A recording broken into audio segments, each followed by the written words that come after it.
When I go backwards, like, when I think what I am today and what I start, and I say, what the heck, like, I get from year to year. I can't believe in myself. In our family, the matriarch situation, for a European family is real dominant as it relates to how centralized we are around those two characters. And my dad, was able to take, all of that passion that he had as an immigrant coming to Canada, seeing an opportunity and trying to do well for his family, to really, to really make it explode as much as he could. He was always and always has been passionate about the inclusion of family. And as some people might think that, immigrants coming over, my dad's now 85 years old, might be entrenched in tradition, I'd like to describe my father as a real modern man. Like a real modern man, real forward-thinking. My father's name is Giovanni Losani, and this is his story. Well, look, like, if I gotta start from the beginning, I'm gonna start you. I was on a grade 3. I was supposed to finish a grade 3 in June. March, my father, they get sick. My mother, they came to the school. They put me out of the school. They put me to work because they don't have no piece of bread to put on the table.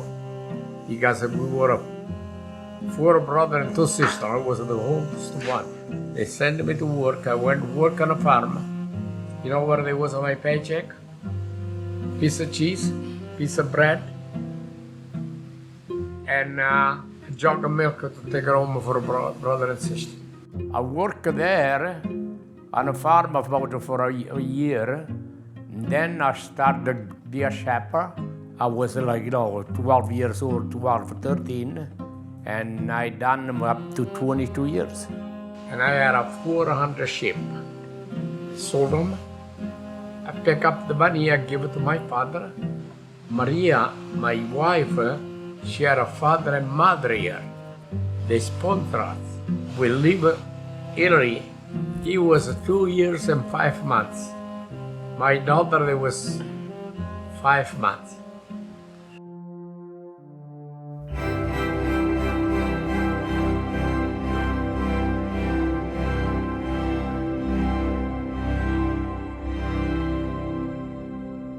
Now, let me tell you, when we came from Italy, it was September 7, 1960. And we live by Simpson's Hill, and we go to the Italian church, St. Anthony Church, because we don't understand in English, they was, celebrate the Mass in Italian. They start to come in November, they start to get cold. We can't take the kids anymore in the church because we don't got no winter clothes.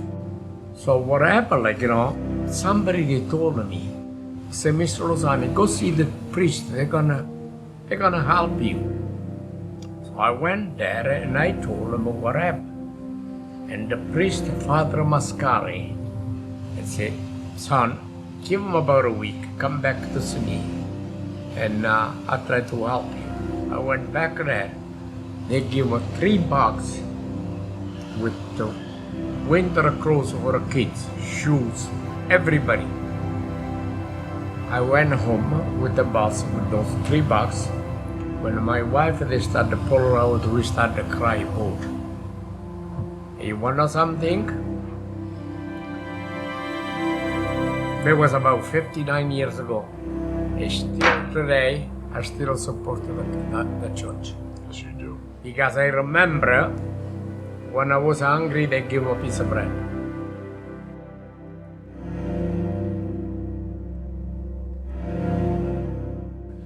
Tell me about Nonna. Ask him. How important? No. She had so much patience because let me tell you, when I go home from the job site, Maria, they was put the kids already in a bed and wait for me for supper. And I remember one time, on a weekend, there happened to be, I went a little bit earlier home, and Julie, they told me, Daddy, good to see you back. She worked with the 4 kids. She she worked for 11 years in a row, night shift, 11 to 7 in the morning. So when we finished to pay the mortgage on the house, I said, Maria, that's enough. And she said to me, let him work another couple of years, we can pour a few $1,000s in the bank and then I'm gonna quit. I said, no, you're gonna quit right now, I'm done. I don't have no money and I don't got no clue how to build a house. And I called the city inspector. I said, look, mister, you gotta help me because I don't know nothing about it. And they told me what to do this week. So I told them the week after they come back, that's the same thing again. Whatever, when I finish building the house, I know everything. You can't afford to waste anything back then. You split the penny and a half. The first piece of land that we bought up a Highland Road and First Road. We developed the land and we created 76 lots. And I started building one house, 2, 3, 4, and that's where we are today. Whatever I was to do, I pass it on to my two sons. Fred and Lino, they take it over. What I say to them, I say, sometimes don't be greedy because the money that's not everything. Be honest and give the people like what they deserve. You know, my dad knew when it was time for him to move on and have a life outside of this company we've started, and then he also had the courage to know, you know, when it's time to let other individuals carry on. And I think that's why the company has been able to do so well on a move forward basis. He knew how to hand it off. He knew how to mentor individuals. He knew how to grow a team together, and not necessarily be someone who says, I've got to do it all myself, you know.